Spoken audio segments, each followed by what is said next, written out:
Si tu aimes le gaming, n'hésite pas à rejoindre ma chaîne Twitch, le lien dans la description. Salut les amis, j'espère que vous allez bien. On se retrouve pour parler de Boruto avec le chapitre 62, avec un potentiel retour de Kajin Koji, notamment au travers d'informations qu'on va voir ensemble dans cette vidéo. Mais juste avant, si vous souhaitez avoir encore plus d'actualités sur l'œuvre de Boruto, que ce soit le manga papier ou l'animé, n'hésitez pas à rejoindre mon serveur Discord Manga News.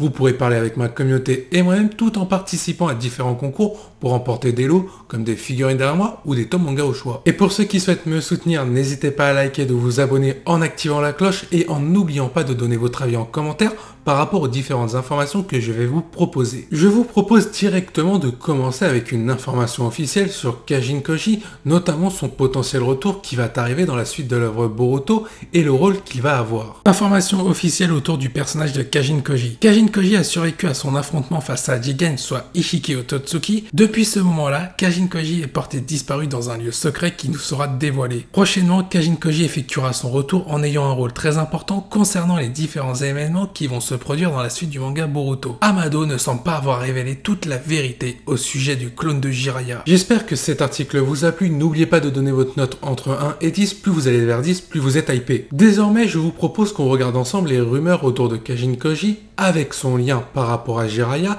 mais aussi son potentiel retour dans le chapitre 62. Mais tout d'abord, on va commencer par savoir les origines de Kajin Koji. Rumeur autour du personnage de Kajin Koji. Kajin Koji est absent depuis plusieurs chapitres depuis son terrible combat. Le lieu auquel le personnage se trouve aura un lieu avec le mont Myoboku. Une révélation de taille va bientôt avoir lieu concernant Kajin Koji, il serait bel et bien Jiraiya. Autre révélation, lorsque Jiraiya a été mortellement blessé suite à son combat face à Pain, il a effectivement transmis un message concernant le secret des Pain à son crapaud pour le village de Konoha, cependant il n'a pas transmis qu'un simple message. Jiraiya aurait réalisé une technique interdite pour maintenir son esprit à travers Naruto, d'où la scène avec Naruto qui ressent l'esprit de Jiraiya après son combat face à Pain. Suite à ces deux révélations précédentes, une rencontre entre Kajin Koji et Naruto permettrait à l'esprit de Jiraiya enfermé dans Naruto de récupérer son corps. La scène où Kajin Koji ressent un lien avec Konoha est due à la présence proche de Naruto et donc l'esprit du corps de Kajin Koji, Jiraiya. Il faut l'admettre, cet article est un peu officiel mais pas totalement impossible par rapport à la crédibilité de l'œuvre de Naruto ainsi que de celle de Boruto.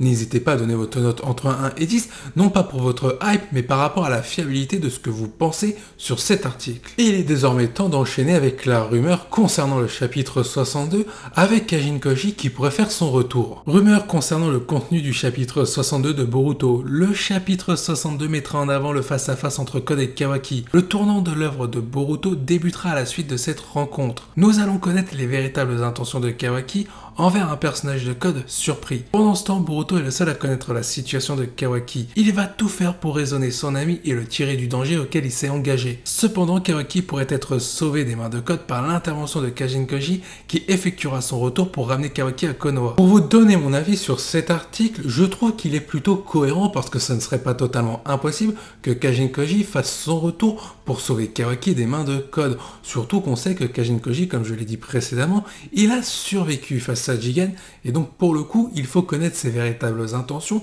concernant la suite du scénario du manga. Et connaissant Kishimoto sur ce qu'il est capable de faire en termes de rebondissement, ce ne serait pas impossible que le personnage de Kajin Koji amène pas mal de réponses concernant des mystères autour d'Amado. Pour le coup, je vous invite à donner votre avis en commentaire par rapport à ce dernier article. Passons maintenant à la partie analyse où on va rentrer un peu plus en détail sur ce que nous propose cet article, notamment pour commencer le face-à-face entre Kawaki et le personnage de Code. On sait à la fin du chapitre 61 que Kawaki veut aller poser une question au personnage de Code en se laissant trouver par celui-ci car il connaît les compétences de Code. Cependant, est-ce que Code laissera partir Kawaki aussi facilement? J'en doute. Même si le personnage de Code a promis à Eda de ne pas faire de mal à Kawaki, il pourrait très bien s'en servir comme appât pour attirer Boruto, Naruto ou Sasuke. Pour Boruto, c'est très simple, il pourra le livrer au Jobi. Pour Naruto et Sasuke, il pourra se venger par rapport à Ishiki Otsutsuki. Il faut toutefois reconnaître quelque chose sur les actions de Kawaki, notamment dans le chapitre 61. Celui-ci a sauvé le village de Konoha car comme on a pu le voir, le personnage de Code, Eda et Daemon étaient en repérage au sein du village de Konoha ou à proximité pour être prêts à l'attaquer d'ici peu. Et le fait que Kawaki soit sorti du village par rapport à ses intentions pour l'instant inconnues, cela a retardé l'échéance car Code veut rencontrer Kawaki par rapport à ce qu'il souhaite faire. Maintenant, on peut se poser la question, quelle va être la proposition de Kawaki à l'égard du personnage de Code? Car même s'il a sauvé le village de Konoha le temps d'une nuit, eh ben, il a simplement retardé l'échéance comme je l'ai dit juste avant. Et le fait que Kawaki soit désormais piégé par lui-même, par le personnage de Code, au final, ça va obliger Naruto et Sasuke ainsi que Boruto à agir pour tenter de le récupérer. Et au final, le village de Konoha, s'il envoie ses meilleures forces hors du village, il sera laissé sans défense par rapport aux personnages de Demon et Eda qui, eux, sont restés à proximité du village de Konoha. Et ce n'est pas le cas pour le personnage de Code. Maintenant, ce qui peut être très intéressant, c'est la proposition de Kawaki. Ça se trouve, celui-ci va proposer au personnage de Code de récupérer son propre Kama via la proposition d'Amado pour peut-être faire revenir Ishiki Otsutsuki. Et forcément, pour le personnage de Code, ce serait très intéressant de revoir son maître Otsutsuki adoré. Il peut très bien s'agir d'un coup de bluff de la part de Kawaki, car comme l'a dit Amado, le fait que Kawaki puisse récupérer son Kama, il n'aurait pas les contraintes de redevenir un réceptacle pour Ishiki Otsutsuki, car son âme a disparu. Peut-être que Kawaki va tenter d'être un bluffeur à l'égard du personnage de Code pour le piéger, et la proposition de Kawaki aurait donc du coup une condition, celle de laisser Naruto en vie. Sur le papier, le coup de bluff de Kawaki pourrait être très intéressant et même très réfléchi. Malheureusement, il n'a pas pris en compte quelque chose, le fait que le personnage de Code soit accompagné par le personnage d'Eda qui lui permet de tout savoir. On peut le dire, la fin du chapitre 61 a ouvert pas mal de portes scénaristiques quant à la suite de l'œuvre Boruto, et le face-à-face entre Kawaki et Code risque d'être un tournant pour l'histoire du manga Boruto. Parlons maintenant de Boruto qui risque d'intervenir dans le chapitre 62 afin de sauver Kawaki qui va se retrouver en face-à-face face au personnage de Code. Et pour le coup, Boruto a deux possibilités concernant son intervention. Il peut la faire en mode discrétion en allant à la rencontre de Kawaki, peut-être en composant une équipe avec Shikadai, Inojin, Sarada et Mitsuki, sans en tenir informé Naruto et Sasuke, ce qui pourrait expliquer pourquoi il n'y aurait aucun Jonin qui pourrait les accompagner. On se retrouverait peut-être dans un schéma comme à l'époque de Naruto, où celui-ci tentait de récupérer Sasuke face au ninja d'Oto. D'ailleurs, dans cette possibilité-là, il n'est pas impossible que l'équipe de Boruto soit aidée par des interventions de personnages auxquels on ne s'y attend pas réellement. Imaginez Konohamaru remis en avant face à la team de Code, ça ferait plaisir. Ou alors tout simplement Sasuke qui aurait suivi Boruto dans ses intentions afin de retrouver Kawaki, ça pourrait être extrêmement intéressant. Maintenant, il existe d'autres possibilités concernant Boruto. Celui-ci pourrait très bien intervenir en prévenant Naruto et Sasuke concernant la situation de Kawaki. Cependant, Naruto va mettre en place des mesures nécessaires pour retrouver Kawaki le plus rapidement possible et éviter qu'il soit face à Code et tout simplement éviter qu'il soit en danger.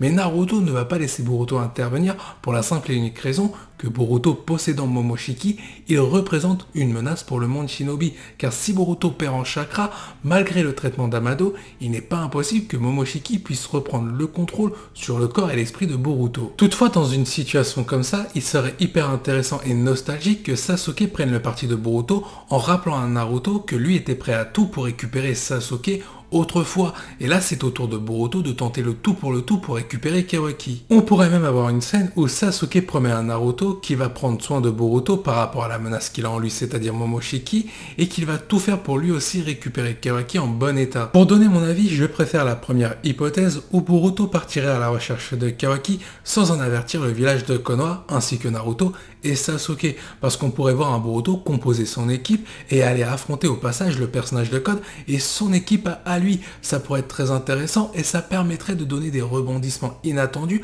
avec l'intervention de certains personnages comme Konohamaru, car son équipe 7 sera directement impliquée, et par la suite pourquoi pas Sasuke pour sauver Boruto ainsi que Sarada. De plus, ça permettrait de développer la relation entre Sasuke et Sarada, mais aussi la relation en tant que shinobi, Sasuke et Boruto. Peut-être que ce sera l'ultime combat de Sasuke et qui va nous dévoiler des surprises par rapport à son œil qu'il aurait soi-disant perdu, c'est-à-dire le Rinnegan, notamment suite au kunai qu'il avait subi face à Burushiki. Toutes les situations et les scénarios sont possibles. Parlons maintenant du dernier point dans cette vidéo, le retour de Kajin Koji qui pourrait avoir lieu dans le chapitre 62 pour tenter de sauver Kawaki des mains de Code. La question qu'il faut se poser, est-ce que c'est crédible pour que Kajin Koji soit de retour dans le chapitre 62 ou même avant l'ellipse de l'œuvre de Boruto? Et j'ai envie de dire un grand oui, car tout simplement la situation de Kawaki ne va pas arranger un certain personnage, comme je l'ai dit en début de vidéo, c'est Amado. Car je tiens à rappeler que Amado convoitait le retour du Kama pour le corps de Kawaki,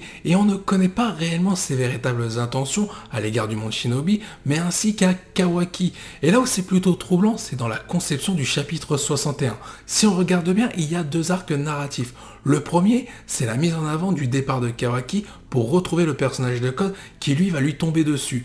Et le deuxième arc narratif, c'était avec Shikamaru et Amado. On voulait nous montrer une petite discussion banale, mais un Amado qui a l'air de ne pas savoir grand chose. Et si en réalité Amado était au courant des événements en train de se produire dans l'ombre du village de Konoha depuis le début. À partir de ce moment-là, il n'est pas impossible que ce soit Amado, qui est peut-être toujours en contact avec Kajin Koji, qui lui ait demandé d'aller récupérer Kawaki par rapport à leurs intentions et leurs objectifs communs, car on l'a vu récemment dans l'anime, et de plus, l'anime est relié depuis quelques temps au manga par rapport à différentes informations. Et sur ce qu'on a appris dans l'anime récemment, c'est le fait que Amado et Kajin Koji étaient liés par rapport à des objectifs communs. Et peut-être que ce potentiel retour de Kajin Koji va amener pas mal de rebondissements en termes de scénario sur des révélations concernant Amado et ses intentions. On pourrait très bien imaginer une situation où Amado est en train de déserter le village de Konoha pour aller dans un endroit secret en attendant que Kajin Koji ait ramené Kawaki pour qu'on lui réimplante le Kama de force.